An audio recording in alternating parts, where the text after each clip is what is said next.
아멘. 제가 요한계시록 본문을 먼저 제가 읽도록 하겠습니다. 오늘은 요한계시록 17장입니다. 그런데 다 읽지는 않을 거고 중간에 한 절반 정도만 읽고 중간에 넘어가도록 할 그 뒷부분으로 넘어갈 생각입니다. 나머지 부분 아마 다음 달에 같이 이야기를 드릴 수 있을 것 같습니다. 요한계시록 17장 1절 말씀부터 제가 읽겠습니다. 또 7 대접을 가진 7 천사 중 하나가 와서 내게 말하여 가로되 이리 오라. 많은 물 위에 앉은 큰 음녀에 받을 심판을 내게 보이리라. 땅의 임금들도 그와 더불어 음행하였고 땅에 거하는 자들도 그 음행의 포도주에 취하였다 하고 곧 성령으로 나를 데리고 광야로 가니라. 내가 보니 여자가 붉은빛 짐승을 탔는데 그 짐승의 몸에 참람된 이름들이 가득하고 7 머리와 10 뿔이 있으며 그 여자는 자줏빛과 붉은빛 옷을 입고 금과 보석과 진주로 꾸미고 손에 금잔을 가졌는데 가증한 물건과 그녀의 음행에 더러운 것들이 가득하더라. 그 이마에 이름이 기록되었으니 비밀이라 큰 바벨론이라 땅의 음녀들과 가증한 것들의 어미라 하였더라. 또 내가 보매 이 여자가 성도들의 피와 예수의 증인들의 피에 취한지라. 내가 그 여자를 보고 기이 여기고 크기 기이 여기되 천사가 이르되 왜 기이 여기느냐. 내가 여자와 그의 탄바된 7 머리와 10 뿔 가진 짐승의 비밀을 내게 이르리라. 중간에 잠시 넘어가서 15절로 잠시 가겠습니다. 또 천사가 내게 말하되 내가 본 바 음녀에 앉은 물은 백성과 무리와 열국과 방언들이니라. 내가 본 바 이 10 뿔과 짐승이 음녀를 미워하여 망하게 하고 벌거벗게 하고 그 살을 먹고 불로 아주 사르리라. 18절로 제가 넘어가겠습니다. 또 내가 본 바 여자는 땅의 임금들을 다스리는 큰 성이라 하더라. 아멘. 하나님께서 이제 오늘 요한 사도를 통해서 우리를 주신 그 환상과 그 의미를 같이 탐구하는 시간, 그리고 우리 마음속에 새기는 시간 갖도록 하겠습니다. 자, 오늘 내용은 사실 조금 구약 전체를 잘 알아야 그 흐름을 이해할 수 있는 내용이긴 합니다. 그래서 좀 미스터리를 풀어가는, 좀 추리소설 좋아하시는 분들이 있을지 모르겠지만 저는 안 좋아합니다만 이런 마치 미스터리를 풀어가는 듯한 그런 시간을 같이 나누고자 합니다. 찰스 디킨스라는 아주 유명한 그 미국의 소설가가 있습니다. 그 소설가가 여러 가지 명작들을 남겼었는데 그 가운데 하나가 A Tale of Two Cities, 두 도시 이야기라는 그런 소설이 있습니다. 사실 저도 읽어보진 않았지만 내용을 간략히 이제 검색해서 알려드리면 그 도시의 두 도시란 바로 하나는 파리고 프랑스의 수도 파리, 하나는 런던, 영국의 수도 런던이었습니다. 당시 배경이 프랑스 혁명과 그리고 유럽 내에서 이제 영국 내에서의 의회를 중심으로 한 개혁, 이 두 가지가 평행하게 이루어졌던 시대였고 주인공이 파리, 즉 이제 인본주의적인 하나님 없이 이 자유와 박애를 성취해 보겠다는 그 혁명하에 있었던 그 파리 도시에서 그 잔인함을 경험하고 이제 런던으로 건너가서 거기서 이제 뭐 차이를 발견했다, 이런 내용으로 압니다. 제가 읽어보진 않아서 잘 모르지만 주된 도시가 런던과 파리다. 단순히 도시만 말하는 것이 아니라 그 도시를 대표되는 국가에서 벌어진 그 이념, 그리고 그곳에서 일어났던 그 영적 혁명과 정신적인 그 사상사를 대표하는 그 두 곳으로서 이 두 도시를 대표로서 뽑은 것이라 볼 수 있겠습니다. 그런데 성경은 이 런던과 파리가 진정한 두 도시 이야기가 아니라 진짜 두 도시 이야기가 하나님의 관점에서 따로 있다는 것을 말씀을 해줍니다. 하나님의 왕국, 하나님이 창조하신 이 우주는 보이는 세계가 있고 보이지 않는 세계가 있습니다. 보이는 세계를 우리는 물질적인 우주라 부르고, 그리고 보이지 않는 세계를 영적 세계 또는 영계라고 부릅니다. 초자연적 세계이죠. 그리고 하나님은 이 초자연적 세계가 사실 진짜 본체에 가깝고 이 물질계도 중요하지만 이제 그 하위계라고 볼 수 있겠습니다. 근데 영적 세계에는 하나 그 영적인 권세들이 존재하고 그곳에는 질서와 규율과 그리고 왕국이 존재합니다. 물론 절대적인 주권자는 오로지 하나님 한 분밖에 없으시지만 이 그분 권세 아래서 그분을 대적하느냐 혹은 그분을 순종하느냐에 따라서 이 영적 세계는 두 개의 왕국으로 나뉘어져 있습니다. 한 왕국은 빛의 왕국이요, 다른 한 왕국은 어둠의 왕국입니다. 한 왕국은 하나님과 예수 그리스도를 왕으로 모시는 왕국이고, 다른 한 왕국은 이제 사단의 왕국입니다. 그런데 하나님께서는 이런 자신의 본체이신, 자신의 원래 거처이신 셋째 하늘의 그 영계의 왕국을 가지고 계시지만 그것을 이 땅의 물질계의 사람들에게 상징적으로 표현해 주기 위해서 눈에 볼 수 있는 도시를 하나, 그리고 눈에 보이는 왕국과 민족을 하나 선택을 하셔서 그들을 갖고 나가서 사람들에게 보여주시기로 했습니다. 그것이 바로 이제 우리가 잘 아는 이스라엘이라는 민족입니다. 그리고 그 이스라엘 민족의 가운데 수도로서 하나님께서는 물론 다른 것도 잠깐 거쳐갔지만 결국에는 그분이 영존하는 발을 둘 도시로서 예루살렘이라는 도시를 택하셨습니다. 그리고 그 예루살렘은 실제로 천국에 있는 그 도시를 예표하는 상징이기도 하죠. 그런데 이와 같이 하나님이 눈에 보이는 세계 안에 눈에 보이지 않는 새 예루살렘에 대한 암시로서 예루살렘이라는 물리적인 도시를 세웠던 것과 비슷하게 이 반대쪽 왕국 사단도 비슷한 종류의 왕국을 하나 이 땅에 물리적으로 볼 수 있는 형태로 세워두었고 그 왕국의 도시를 수도로 하나 삼았습니다. 우리는 그 도시의 이름을 바벨론이라고 부릅니다. 성경에는 이와 같이 영적 세계 전쟁을 이 두 도시 이야기로서 표현을 합니다. 예루살렘, 하나님의 도시인 예루살렘과 사단의 도시인 바벨론, 그 둘의 끊이지 않는 주님 오시기 전까지 계속 이어지는 전쟁사로 이 인류 역사를 표현을 합니다. 하나님께서 이스라엘을 택하셨을 때 그 주변에 4개 정도 여러 이방 나라들이 있었습니다. 지금 봐면 거의 다 이 중동에 국한된 나라들이지만 이 나라들은 굉장히 영적으로 중요한 의미를 띱니다. 물론 모든 나라 하나하나를 제가 말씀을 드리면 시간이 모자라기 때문에 오늘은 이제 아주 중요한 4나라 이스라엘을 둘러싼 그 이방 나라 4군데를 한 곳 정확히 말씀드리겠습니다. 참고로 제가 그 제 동영상 그 유튜브 채널에 그 각 나라들에 대한 아주 성경의 모든 내용들을 다 이제 요약을 해서 정리를 했습니다. 그래서 꼭 한번 이제 다음 달까지 하루에 한 번씩 자기 전에 주무시기 전에 한 편씩 이제 보시다 보면 잠이 잘 오실 것입니다. 그런데 그 4나라가 무엇이냐? 4개 있습니다. 첫째, 이스라엘의 북쪽, 물론 여기서 북쪽은 이제 우리가 아는 그 동서남북보다는 살짝 기울어진 방향이라는 것을 염두에 두겠습니다. 북쪽에 바벨론이 있습니다. 바벨론. 그리고 서쪽에 두로와 시돈이 있습니다.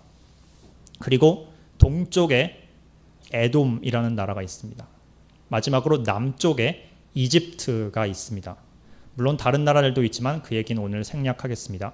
제가 이 4나라 각각에 대해서 아주 자세한 게 정리를 하고 있는데 선지서 말씀을 통해서 이 나라들이 무슨 의미를 갖고 있는지를 같이 탐구해 보시면 오늘 말씀들이랑 연계가 잘 될 것 같습니다. 바벨론은 아브라함, 그 믿음의 조상이었던 아브라함의 고향입니다. 즉 아브라함이 원래 바벨론 사람이었다 해도 사실은 과언이 아닌 것이죠. 즉 이 바벨론은 우리 개개인이 구원을 받을 때 불려져 나오는 그 세상을 상징하는 나라입니다. 그리고 바벨론과 반대쪽 남쪽에는 이집트가 있습니다. 이 이집트도 비슷하게 하나님의 백성이 불려 나온 곳이지만 이번에는 개인 단위로 불려 나온 것이 아니라 한 공동체, 이스라엘 큰 민족이 불려 나온 곳입니다.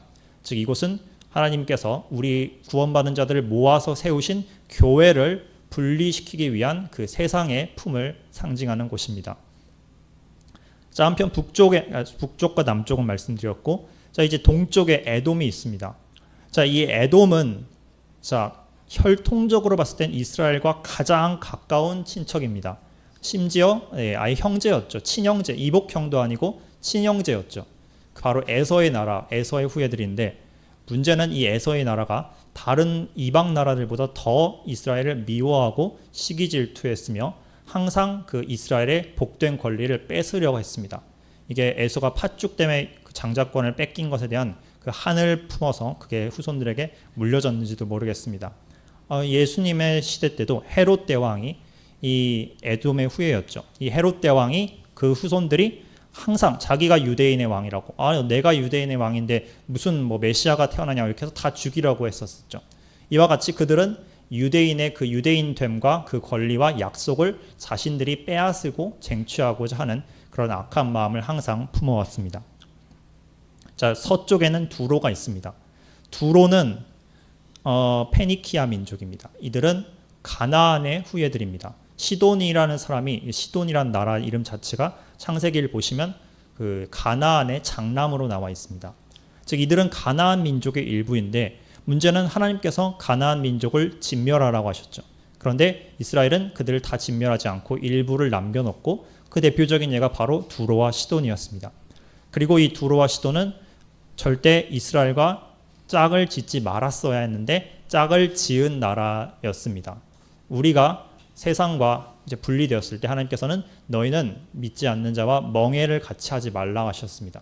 그런데 이스라엘은 두로와 멍에를 같이 했었고 다윗 솔로몬 왕 때도 두로하고 이렇게 친구를 맺었죠. 그리고 그 유명한 이세벨 여왕도 시돈에서 온 사람이었습니다. 그로 인해서 많은 우상들이 다 이스라엘 안에 들어왔던 그런 전적이 있습니다. 자, 이와 같이 네 나라가 우리가 경계해야 할 네 가지를 보여줍니다. 우리가 개개인 또는 공동체 단위로서 불려 나와야 할 세상을 상징하고 또 그리스도인 같아 보이지만 사실은 그리스도인이 아닌 유사 그리스도인들의 집단 에돔과 비슷한 자들이죠. 그리고 짝을 짓지 말아야 하는데 우리가 손을 잡은 세상, 자, 이런 것들이 이 네 나라를 통해서 그대로 드러납니다.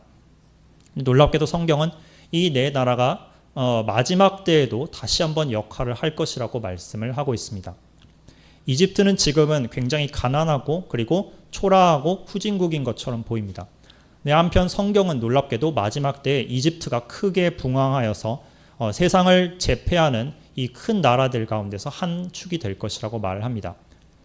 자, 그리고 그 이집트는 환란기 때 엄청난 고난을 받고 크게 멸망을 당해서 40년 동안 전 세계로 흩어진 뒤에 예수님께서 재림하시는 곳 청년왕국을 세운 뒤에 이 이집트가 이제 고난에서 돌아와 회개하게 될 것입니다. 이사야서 19장 말씀에 의하면 이 이집트의 회복과 그들이 다시 한번 하나님 신앙으로 돌아와서 나라가 복구되는 일이 기록이 되어 있습니다. 두로와 시돈 그리고 에돔, 이 바벨론은 어떠냐? 이 세 나라는 다릅니다. 이 세 나라는 아예 흔적조차 없이 완전히 사라질 것이라고 하나님께서 예언을 하고 있습니다. 아니 이미 사라진 것 아니냐고 저에게 질문을 드릴 수도 있는데 놀랍게도 성경은 과거에도 이들 나라가들이 한번 흩어졌지만 마지막 때에도 다시 한번 등장을 해서 엄청나게 큰 역할을 하다가 주님의 심판을 받고 흩어질 것이라고 말을 합니다. 두로와 시돈에 대해서는 이사야서 23장 말씀을 한번 찾아보시면 이 두로와 시돈이 잠시 이제 잊혀진 바 되었다가 마지막 때가 되었을 때 다시 한번 돌아와서 기생이 되어 전 세계와 함께 음행을 벌일 것이라고 말을 합니다. 이것이 바로 마지막 때에 두로가 돌아올 것을 대한 예언입니다. 또한 오바댜서의 예언에는 오바댜 선지자가 이 에돔이라는 나라에 대해서 심판을 선언하는데 이 에돔이 어떻게 되냐면 야곱 족속과 이스라엘 족속과 요셉 족속은 불과 불꽃같이 타오를 것이며 그 불꽃 아래 에돔이 지푸라기처럼 타서 없어질 것이라고 예언을 하고 있습니다.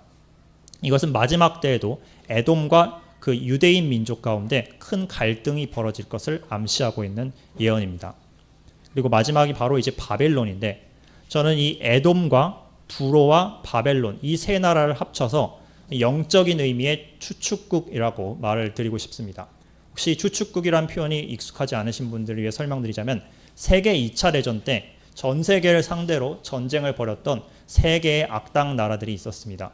그들이 바로 히틀러의 독일과 그리고 무솔리니의 그 이탈리아 그리고 일본 천황의 일본 제국이었습니다. 이 세 나라가 전 세계에 수많은 피를 흘리고 고통을 안겨주었죠. 마찬가지로 영적인 의미에서 마지막 때에도 추축국이 일어나는데 그들이 바로 바벨론 그리고 두로 그리고 에돔 이 세 나라입니다. 두로와 시돈은 보통 세트로 같이 묶여서 이제 같이 계산이 됩니다.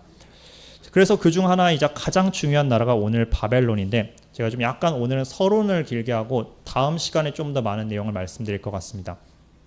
바벨론은 말씀드렸듯이 예루살렘과 더불어서 가장 중요한 두 도시입니다. 그리고 악의 상징이라 할 수 있는 도시이죠. 그런데 이 바벨론에는 여러 가지 차원의 의미가 담겨 있습니다. 첫 번째 제가 네 가지를 말씀드릴 텐데, 하나는 최초의 바벨론, 원시 바벨론입니다. 그리고 두 번째는 역사 속에 있었던 바벨론입니다. 그리고 세 번째는 영적인 바벨론, 지금도 살아 움직이는 영적인 바벨론이고, 마지막 네 번째는 마지막 때에 생겨날 종말론적인 바벨론입니다. 자, 먼저 최초의 바벨론, 원시 바벨론에 대해서 말씀을 드리겠습니다. 제가 바벨론 시리즈 1편에서 이제 영상을 좀 더 자세하게 기록을 해 두었는데, 그 영상을 이제 참고하기 전에 제가 간략하게 이제 요약을 드리겠습니다. 최초의 바벨론은 바로 오늘날의 이라크 땅, 그리고 유브라테스와 티그리스가 만나는 그 비옥한 초승달 지대에 세워졌던 왕국이었습니다. 그때 아직 사람들은 언어가 하나였고, 그리고 그들 가운데는 이제 말이 하나였고 사상이 하나였습니다. 그들 가운데 영걸, 아주 강력한 용사가 하나 있었고, 그 이름이 바로 니므롯이었습니다. 이 니므롯은 하나님을 대적하는 사냥꾼이었고 사람들을 경시하던 사냥꾼이었습니다. 그가 열국에 있는 모든 민족들, 셈족, 함족, 야벳족을 다 모아서, 자, 우리가 한번 탑을 쌓고 우리 이름을 세상에 남기자. 하나님 이름 말고 우리 이름을 영토록 새기고 다시는 흩어짐을 면해보자 라고 선동을 하였습니다. 그리고 하나님은 이들을 심판하시기 위해서, 물론 심판이지만 긍휼을 베푸시기 위해서 그들의 언어를 쪼개버리셨습니다. 그리고 그들을 열국 가운데 흩으셨고 바벨탑 쌓는 운동은 거기서 중단되게 되었습니다. 그렇게 하나님께서 기존에 막아주셔서 다행이었지만, 이 영적인 의미에서 바벨탑 사건은 매우 중요한 의미를 띠고 있습니다. 이것은 바로 사람들이 모여서 한 마음이 되면 반드시 하나님을 대적한다라는 교훈을 남겨준 기념비적인 사건이었고, 주님께서는 아직 때가 이르지 않았기 때문에 열국을 보존하시기 위해 그들을 쪼개놓으셨습니다. 그런데 만약에 이것들이 나중에 다시 하나님을 대적하기 위해 한 마음 한 뜻이 되어서 한 나라가 된다면, 자, 다시 한번 열국이 새로운 니므롯의 기치하에 한 조직이 된다면, 그때 일어날 일은 아마 바벨탑 때보다 훨씬 더 두렵고 끔찍한 사건이 될 것입니다. 이것이 바로 최초의 바벨론이었습니다. 시작부터 하나님을 대적하는 가운데서 출발한 나라였습니다. 이렇게 해서 열국은 이제 흩어졌습니다. 그리고 많은 민족들이 생겨났습니다. 그런데 이제 두 번째, 역사적 바벨론이 다시 한번 등장하게 됩니다. 참고로 이제 그 전에 제가 간략하게 그 사이에 있었던 한 사건을 말씀드리고자 합니다. 그것은 바로 아브라함의 그 하나님의 부르심이었습니다. 아브라함은 갈대아 우르, 즉 바벨론 지역에서 살던 한 우상 숭배하던 사람이었습니다. 그곳에서 그는 달의 신, 아버지 데라와 함께 이제 달의 신을 숭상하는 우상 숭배에 종사하고 있었습니다. 그때 그런 그에게 하나님이 오셔서, 너는 내가 보여준 그 땅으로 가라. 너의 그 본토 친척 아비집을 떠나라. 무슨 말입니까? 바벨론을 떠나라 라고 명령을 주십니다. 우리에게도 하나님께서는 너희가 원래 속해 있었던 흑암의 나라인 바벨론을 떠나라는 명령을 동일하게 모든 하나님의 택하신 자녀들에게 주십니다. 자, 그런데 한편 이 아브라함은 떠났습니다. 그럼 이제 그 남은 지역에 어떤 나라들이 세워졌는가? 자, 크게 두 종류의 민족들이 있었습니다. 물론 더 복잡하지만 크게 간추려서 두 민족. 하나는 바로 아수르라고 하는 북쪽에 있던 나라였습니다. 그리고 또 하나는 남쪽에 있었던 바벨론, 갈대아 민족이라는 두 종류의 나라들이 세워졌습니다. 물론 이들 가운데 흥왕성쇠를 하면서 어느 쪽이 강해졌다가 어느 쪽이 약해졌다가 이런 사건을 반복은 하긴 했습니다. 먼저는 우선 아수르가 힘을 얻었습니다. 그리고 아수르가 힘을 넓혀서 이제 중동 일대를 차지하게 되었습니다. 그리고 이 아수르에 의해서 바로 우리 하나님이 세우셨던 그 나라 가운데 북이스라엘 왕국이 심판을 받아 멸망당하는 사건이 벌어졌습니다. 그 뒤에 이제 아수르는 점점 쇠약해졌고, 그리고 아수르의 속국 노릇을 하고 있었던 갈대아 민족들, 그들이 반란을 일으켰습니다. 반란의 주동자가 바로 나보폴라살이라는 왕이었는데, 이 왕이 역전을 해서 마침내 아수르를 점령하고 바벨론의 나라를 세우게 됩니다. 그리고 이 나보폴라살의 아들이 그 이름도 유명한 네부카드네자르, 다른 말로 느부갓네살 왕이었습니다. 그리고 느부갓네살은 끝내 남유다를 3번의 침략을 통해 멸망시키셨고 끝내 그 전 중동 일대를 패권국으로 차지하게 되었습니다. 그런데 한편 하나님께서는 이 느부갓네살 왕에게 놀라운 계시의 꿈을 주십니다. 그것이 바로 다니엘에 의해서 해몽이 되었던 그 금신상, 아니 이제 여러 금속의 신상으로 된 그 꿈이었습니다.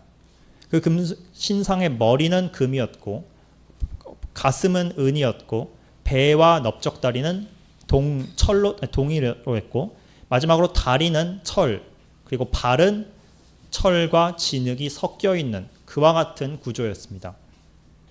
자, 근데 놀랍게도 바벨론의 이제 왕이 이제 다니엘로부터 이제 해몽을 듣게 되었죠. 왕이 바로 이 머리입니다. 왕이 머리인데 그 뒤에 또 다른 나라들이 일어날 것입니다. 그 나라에 대해서 이제 뒤에 나중에 다니엘서가 또 설명을 해주죠. 가슴은 바로 페르시아 왕국을 상징합니다. 그리고 배는 알렉산더와 그 제국의 후예인 그리스 제국을 의미하죠. 그리고 다리에 대해서는 의견이 분분하지만 이제 로마와 파르티아 제국이 그때 세워졌습니다. 이 두 나라가 이제 당대 패권을 갖고 있었고 그때 예수님이 오셨습니다. 초림하셨죠. 그 다음에 이제 예수님께서 승천하신 뒤에 몇백 년이 지나서 이 중동과 유럽 일대에 한 강력한 나라들이 강력한 종교가 세워집니다. 바로 그 유명한 이슬람교였습니다. 그리고 이슬람교는 과거의 동로마였던 곳을 완전히 점령을 하였고 그 뒤에 오늘날에 이르러서는 서로마의 후예였던 지금 이 서유럽, 프랑스나 뭐 영국 이런 나라들도 전부 다 이슬람에 의해서 천천히 침식되어서 이슬람화 되어가고 있습니다. 이것이 바로 마치 철과 진흙이 섞인 발의 모습과 비슷한 모습으로 오늘날 변해가고 있는 것입니다. 자, 이와 같이 여기서 핵심은 역사적 바벨론은 과거의 그 한 바벨론, 느부갓네살과 벨사살 왕의 바벨론으로 그치는 것이 아니라는 점입니다. 자, 벨사살 왕 때 그 벨사살 왕과 그의 아버지였던 나보니두스가 공동 통치를 하였고 그때 이 페르시아가 일어났습니다. 페르시아가 강력한 힘을 갖고 신흥 국가로 일어나서 이 하나님을 대적했던 바벨론의 나보니두스 왕과 그리고 그의 아들 벨사살을 이기고 이 나라를 차지했습니다. 하지만 이것은 바벨론의 멸망이 아니라 사실 겉보기에는 멸망 같았지만 사실은 새로운 형태로 변화된 것에 불과했습니다. 바벨론이 멸망한 뒤 페르시아가 세워졌지만 사실상 이것은 같은 제국, 영적으로 보았을 때는 똑같은 제국이 가면만 다르게 쓰면서 매번 다른 형태로 변신을 하는 카멜레온과 같은 그와 같은 변이에 불과한 것입니다. 그래서 실제로 느헤미야서나 에스라서 말씀을 보시면 페르시아의 왕을 가리켜서 뭐라고 부르는 줄 아십니까? 아수르 왕이라고 기록을 합니다. 이게 성경이 잘못 기록을 한 게 아니라 영적으로 보았을 때는 그 나라가 그 나라다. 그 나라가 그 나물의 그 밥이고 모양만 바꾼 것이다 라고 주장을 하는 것입니다. 그게 무슨 말이냐면 이 신상이 한 몸이듯이 자, 겉의 형태는 달라 보이지만 지금 나타나는 여러 제국 또 지금 이제 여러 나타나는 유럽이라든지 뭐 이슬람 국가든지 아니 뭐 중국이라든지 미국이라든지 여러 패권국이 있지만 사실상 그것들은 전부 다 하나의 연장선이며 그 연장선의 머리에는 무엇이 있냐? 바로 바벨론이 있다는 것입니다. 즉 이 세상 지금 현실도 바로 바벨론 시스템의 연장선이라고 우리가 이해를 할 수가 있습니다. 여기까지가 바로 역사적인 바벨론에 대한 이야기였습니다. 자, 그런데 또 한 가지 우리가 기억을 해야 할 것은 바벨론은 이와 같은 국가 시스템이기만 한 것이 아닙니다. 영적인 시스템이기도 합니다. 다시 최초의 바벨론, 원시 바벨론으로 돌아가서 자, 그들은 니므롯의 지도하에 바벨탑을 쌓았습니다. 자, 그런데 이 바벨탑은 과연 단순히 정치적인 의미만 갖고 있었을까요? 아닙니다. 그곳에는 종교적인 의미가 같이 담겨 있습니다. 즉 하늘의 하나님께 우리가 닿아보자. 우리 힘으로 하나님께 닿아보자. 우리 노력을 쌓아서 하나님께 또는 신에게 다가가보자. 자, 이게 바로 모든 종교의 시발점인 것입니다. 모든 종교는 우리 노력, 잘못된 방법, 그리고 우리의 공적을 쌓아서 하나님을 쟁취하거나 하나님 또는 하나님이라 이름하는 신을 얻어보자. 하는 것이 종교의 본질입니다. 그러나 기독교와 예수 그리스도의 복음은 그렇지 않습니다. 예수님은 직접 자신이 내려오셔서 우리를 만나 주셨고 또 여러 길이 있는 것이 아니라 오직 그분 한 길밖에 없다라고 분명하게 말씀을 해주십니다. 자, 그런데 문제는 여기서 이 최초의 잘못되었던 시작, 종교의 시작이었던 바벨탑, 이것이 사라져버린 것이 아니라 하나님이 바벨탑과 그 민족들을 여러 민족으로 쪼개실 때 다양한 버전으로 변형이 되어서 이 바벨론의 영적 유산이 전 세계로 퍼져나가는 그와 같은 결과가 이루어지게 되었습니다. 그래서 이집트 지역에서는 이집트의 우상을, 이제 인도에서는 인도의 우상을, 그리고 유럽에서는 유럽의 우상을 이제 다양하게 섬겼지만 사실 그것들은 이름만 조금씩 바꾼 것이지 본질적으로 바벨론의 종교에서부터 시작되었던 것입니다. 그래서 오늘 본문에도 말하긴 하겠지만 이 바벨론을 가리켜 땅의 모든 음녀들의 어머니가 바로 이 바벨론이다라고 말씀을 주고 있는 것입니다. 이것이 바로 오늘날 잘못된 시스템, 바로 하나님께 다가가는 잘못된 방법인 종교와 우상숭배와 마법, 이 세 가지가 사실 하나죠. 이것들이 바로 바벨론에서 시작되었고 그것이 바로 영적인 바벨론이다 라는 말씀을 드리고 싶습니다. 그리고 이제 마지막 네 번째가 바로 종교적인 바벨론을 초월해서 이제 마지막 때에 등장할 최종적인 바벨론, 최종 단계의 바벨론입니다.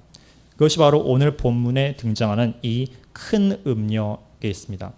요한계시록 17장 1절부터 제가 이제 조금씩 말씀을 드리겠습니다.